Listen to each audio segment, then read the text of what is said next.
नमस्कार व्यूअर्स। हाल ही में नेपाल ने अपना एक न्यू मैप रिलीज़ किया जिसमें नेपाल ने eastern most tip of Uttarakhand का 300 स्क्वायर किलोमीटर का एरिया के अराउंड, जहां लिपियाधुरा, लिपुलेख पास और काला पानी के बीच में एरिया जो दिखाया है, जो इनके पिछले मैप में नहीं था। इसके अलावा नेपाल के पीएम ओली ने हाल ही में अपने एक बयान में ये स्टेटमेंट दिया कि इंडिया का कोविड-19 वायरस ज़्यादा डेडली है चाइना और इटली के कंपेयर में। जैसा कि हम सभी जानते हैं कि इंडिया और नेपाल के बहुत क्लोज रिलेशन रहे पास्ट में, जिसमें बॉर्डर सिर्फ नाम का ही रह गया है, जिसमें बिना वीज़ा और पासपोर्ट के आप बॉर्डर क्रॉस कर सकते हैं। दोनों कंट्रीज़ के लोग एक दूसरे के कंट्रीज़ में जा सकते हैं, रह सकते हैं, काम कर सकते हैं। तो फिर ये अचानक से इन दोनों कंट्रीज़ के रिलेशन ख़राब कैसे हुए एंड सडनली नेपाल ऐसे एलिगेशंस क्यों लगा रहा है भारत पर? इस वीडियो में हम इन्हीं टॉपिक्स पर बात करेंगे और कुछ टेक्निकल, ज्योग्राफिकल और हिस्टोरिकल पॉइंट्स को भी नोट करेंगे। चलिए देखते हैं। इस वीडियो को शुरू करने से पहले मैं एक बैकग्राउंड देना चाहूँगा आप सभी को इस कंट्रोवर्सी के बारे में। ये लड़ाई हिस्टोरिकल एक्यूरेसी पर है। एक geographical territory Kalapani, Limpiyadhura, Lipulekh trijunction जो नेपाल, इंडिया और तिब्बत यानी चाइना के बीच के एरिया है, जो काली नदी के तट पर है at an altitude of 3600 metres. ये जो कालापानी टेरिटरी है वो ईस्टर्न बॉर्डर ऑफ उत्तराखंड पर इंडिया की तरफ से है एंड वेस्ट में सुंदर पश्चिम बॉर्डर पर है नेपाल की तरफ से। इंडिया इस एरिया को उत्तराखंड का पिथौरागढ़ डिस्ट्रिक्ट का पार्ट मानता आया है और नेपाल इसे धारकुला डिस्ट्रिक्ट का पार्ट मानती आई है। 2019 में इंडिया ने जब अपना मैप रिवाइज किया और इंडिया ने जम्मू एंड कश्मीर एंड लद्दाख का न्यू मैप निकाला, उस टाइम इस रीजन को भारत ने अपने मैप में अपना हिस्सा बताकर दिखाया ऑफिशियली। लेकिन ये मुद्दा और गरमाया जब 2020 में राजनाथ सिंह ने इनॉग्रेशन किया एक न्यू रोड 80 किलोमीटर लंबी, जो उत्तराखंड को लिपुलेख तक जोड़ती है इस डिस्प्यूटेड लैंड के बीच।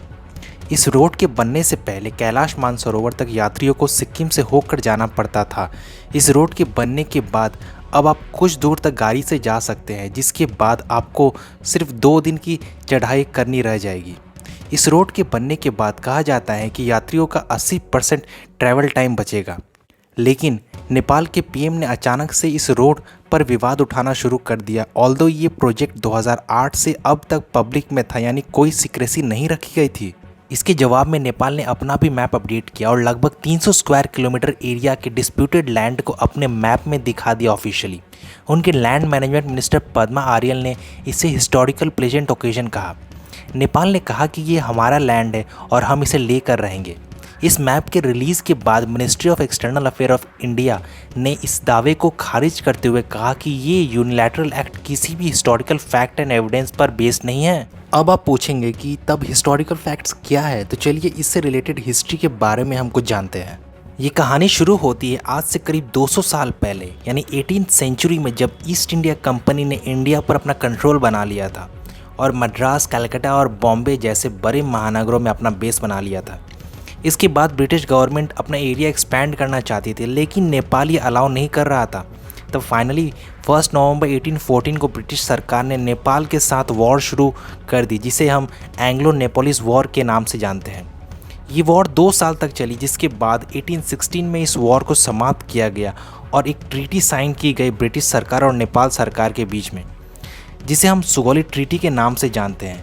ये treaty share of land between Britishers and Nepal decide करती है, यानी सिंपल भाषा में बोले तो नेपाल की बाउंड्री डिसाइड करती है ये ट्रीटी। इस ट्रीटी के अकॉर्डिंग नेपाल की बाउंड्री डिसाइड की जाएगी वेस्टर्न साइड में रिवर महाकाली के थ्रू और ईस्टर्न साइड में रिवर मेची के थ्रू। लेकिन exact location of river Mahakali के बारे में कोई भी बात नहीं की गई थी इस ट्रीटी में, यानी ये ट्रीटी सोर्स ऑफ रिवर काली बताने में नाकाम था, जिसकी वजह से आज ये डिस्प्यूट है कि काला पानी, लिपियाधुरा, लिपुलेख इंडिया का पार्ट है या फिर नेपाल का पार्ट है। नेपाल ने इस लड़ाई में अपना 1/3 हिस्सा यानी 1/3 हिस्सा गंवा दिया था। सौगाली ट्रीटी के हिसाब से जो पार्ट नेपाल ने गंवाया था वो थे गढ़वाल, तरायू, तराई, सिक्किम। दोस्तों, अब ऐसा नहीं था कि ये जगह शुरू से नेपाल की थी। इनमें से अधिकतर जगह भारत की थी, जिस पर नेपाल ने लड़ाई करके कब्जा जमा कर रखा था। इसमें से कुछ हिस्सा ब्रिटिशर्स ने लौटा दिया था जब 1857 में नेपाल ने ब्रिटिशर्स को हेल्प किया इंडियन रिबेलियंस को दबाने के लिए भारत के पहले स्वतंत्रता संग्राम में। ये रीजन इंडिया, नेपाल और तिब्बत यानी चाइना के बीच में है, तो स्ट्रेटेजिकली भी ये एरिया इंपॉर्टेंस रखता है। ताकि चाइना के ऊपर भी नज़र रख सके इंडियन आर्मी यूनिट। कुछ स्कॉलर्स और हिस्टोरियंस के हिसाब से जब 1860 में ईस्ट इंडिया कंपनी को रियलाइज़ हुई लिपू लेक की वैल्यू तिब्बत से व्यापार के लिए, इसके बाद उन्होंने 1860 में एक न्यू मैप पब्लिश किया जिसमें ईस्ट इंडिया कंपनी ने उनके लिपू लेक से बहने वाली नदी को महाकाली रिवर से लिपुकोला बोलना शुरू कर दिया। फॉर वेरियस रीजंस नेपाल के राजा ने इस पर विवाद भी नहीं किया उस समय। 1860 से 1960 तक नेपाल ने इस पर कोई विवाद नहीं किया, जिसके बाद भारत ने वहाँ पर 17 मिलिट्री यूनिट्स रखी थी एंड वहाँ के राजा ने इसे अलाउ भी किया था इंडिया चाइना वॉर के समय 1962 में। फिर 1969 में नेपाल के राजा किंग महेंद्र के कहने पर भारत सरकार ने 16 यूनिट्स मिलिट्री की वहाँ से हटा ली, यानी विड्रॉ कर लिया, और सिर्फ एक मिलिट्री यूनिट वहाँ रहने दिया काला पानी में। उस टाइम के किंग महेंद्र इंडिया को नाराज़ नहीं करना चाहते थे, इसलिए उन्होंने एक मिलिट्री यूनिट वहाँ पर काला पानी में रहने दी और आज तक वो एक इंडियन मिलिट्री पोस्ट वहाँ पर है।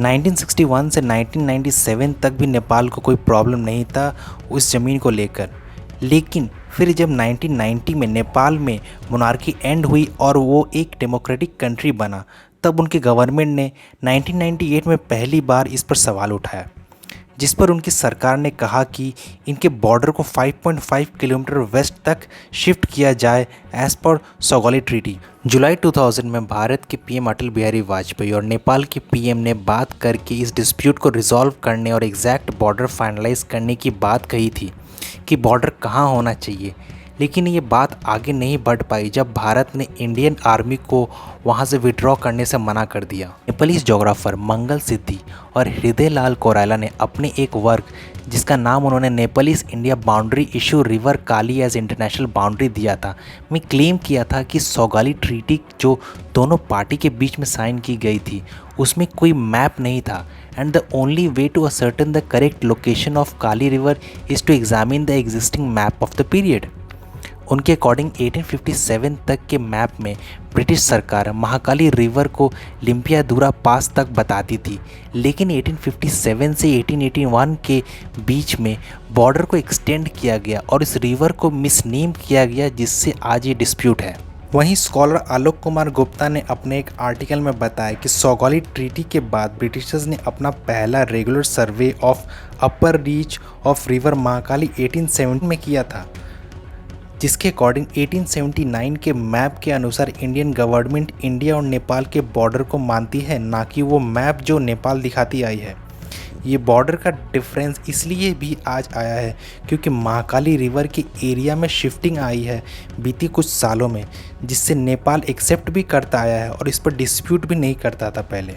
महाकाली रिवर की 3 शाखाएँ हैं, यानी कि महाकाली नदी का जो सोर्स है वो 3 नदियों से मिलकर होता है। इंडिया का कहना है कि महाकाली नदी लिपुलेक से शुरू हो रही है तो हमें उसे बॉर्डर मानना चाहिए, लेकिन नेपाल बोलता है कि ये नदी लिपुलेक से नहीं लिम्पियादुरा से शुरू होती है तो हमें उसे बॉर्डर मानना चाहिए। यानी कि ये सारा डिस्प्यूट इसीलिए है क्योंकि सौगाली ट्रीटी में सोर्स ऑफ रिवर काली कभी डिसाइड ही नहीं की गई थी।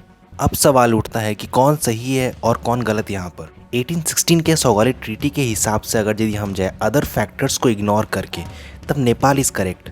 और अगर हम इंडिया के हिसाब से जाए तो महाकाली रिवर की सौगाली ट्रीटी में तो सोर्स बताई ही नहीं गई थी एंड 1830 से इंडिया उस जगह के रेवेन्यू रिकॉर्ड्स को क्लेम करता आ रहा है कि Kalapani area traditionally Pithoragarh district का पार्ट है एंड इतने सालों से नेपाल ने कुछ नहीं कहा, तो अब क्यों? इस हिसाब से देखें तो इंडिया इज़ करेक्ट। दोस्तों, अब यहाँ पर कुछ लोग बोल रहे हैं कि नेपाल के इस रवैये के पीछे चाइना का हाथ है। रिसेंटली इंडियन आर्मी चीफ ने भी अपने एक बयान में बोला कि नेपाल अकेले ये नहीं बोल सकता, कोई इसे पीछे से उस्का रहा है। इस पूरे मुद्दे के पीछे चाइना का हाथ इन रीज़न की वजह से लगाया जा रहा है। रीज़न नंबर 1, नेपाल में करेंटली कम्युनिस्ट सरकार है पावर में, जो कि बेसिकली चाइना की कम्युनिस्ट सरकार से इन्फ्लुएंस्ड है। चाइना ने 2018 में इंटरफेयर के थ्रू 2 कम्युनिस्ट पार्टी को एक नेपाल कम्युनिस्ट पार्टी बना दिया था और उन दोनों पार्टी के 2 लीडर में से एक पार्टी के लीडर को पीएम बनाया था जो दूसरे पार्टी के लीडर को पसंद नहीं आया था। और रिसेंटली भी ये पार्टी टूटने के कगार पर आ गई थी, जिसके बाद चाइना ने फिर इंटरफेयर करके इन दोनों पार्टी को एकजुट किया ताकि दोनों पार्टी एक साथ रहें, which shows the Chinese influence in Nepals politics. Reason number 2, recently China की एक न्यूज़ एजेंसी ने अपने ट्विटर पर नेपाल के माउंट एवरेस्ट का फ़ोटो डालकर बोला कि देखिए हमारे ज़मीन पर माउंट एवरेस्ट का पार्टी कैसा दिख रहा है। इस पर नेपाल ने कोई ऑब्जेक्शन नहीं किया, लेकिन इंडिया ने जब इस पर क्वेश्चंस उठाना शुरू किया, इस पर ऑब्जेक्शंस उठाना शुरू किया, तो इस ट्वीट को डिलीट कर दिया गया। रीज़न नंबर 3, डेप्ट गेम प्लेड बाय चाइना, जिसे हम डेप्ट ट्रैप के नाम से भी जानते हैं। इसमें चाइनीज़ गवर्नमेंट दूसरी कंट्री को इंफ्रास्ट्रक्चर डेवलपमेंट के नाम पर बहुत सारा लोन ईजी इंटरेस्ट पर दे देती है, और जब वो कंट्री उस लोन को चुकाने में नाकामयाब हो जाती है तो उसके बाद चाइनीज़ गवर्नमेंट उस कंट्री के एक पार्ट को कंट्रोल करने लगती है या फिर उनसे वो करने बोलती है जो उन्हें पसंद है। रीज़न नंबर 4, नेपाल के जो 2 लीडर्स हैं उनके बीच नहीं बनती है। नेपाल के पीएम ओली अपने आप को नेपाल के लोगों के नज़र में बड़ा दिखाने के लिए और उनका सपोर्ट पाने के लिए ऐसा कर रहे हैं, एंड इनफैक्ट नेपाल के लोग उनको सपोर्ट भी कर रहे हैं, जिससे उनकी सरकार स्टेबल रहे नेपाल में। बट अगर आप 2015 के इंडिया चाइना के जॉइंट स्टेटमेंट को देखेंगे, जिसमें इंडिया एंड चाइना ने एक जॉइंट स्टेटमेंट में बोला था कि दोनों कंट्रीज़ यानी इंडिया और चाइना व्यापारिक वस्तुओं की लिस्ट बढ़ाने और सीमा व्यापार का विस्तार करने पर बातचीत करने के लिए सहमत है, नथुला, लेपुलेक और सिपकिला पर। अब यहाँ पर नेपाल ने ऑब्जेक्ट किया था कि आप जो बॉर्डर ट्रेड बढ़ाने के लिए अपना जॉइंट स्टेटमेंट में लेपुलेक का नाम लिया है वो गलत है, क्योंकि इसके लिए नेपाल से कोई बातचीत नहीं हुई थी। तो इस लेपुलेक पास को अपने जॉइंट स्टेटमेंट से हटाया जाए, क्योंकि ये स्टेटमेंट नेपाल की सॉवरेनिटी और टेरिटोरियल इंटीग्रिटी को थ्रेट पहुंचाता है। तो इस पॉइंट को कंसिडर करने पर हमें लगता है कि नेपाल ने तो पहले भी ऑब्जेक्ट किया था, सो अभी चाइना को पिक्चर में लाना और बोलना कि जो हो रहा है उसमें चाइना का हाथ है, ये पूरी तरह से सही नहीं होगा। दोस्तों, एट लास्ट में मैं यही बोलना चाहूँगा कि नेपाल के पीएम ओली ने जो ये बयान दिया कि इंडिया की वजह से कोरोना फैल रहा है नेपाल में, मैं उसकी कड़ी निंदा करता हूँ, क्योंकि इंडिया ने इस पैंडमिक में नेपाल को फ्री में मेडिसिन और टेस्टिंग किट्स प्रोवाइड की है कोरोना से लड़ने के लिए, तो उन्हें ये आरोप नहीं लगाना चाहिए इंडिया पर।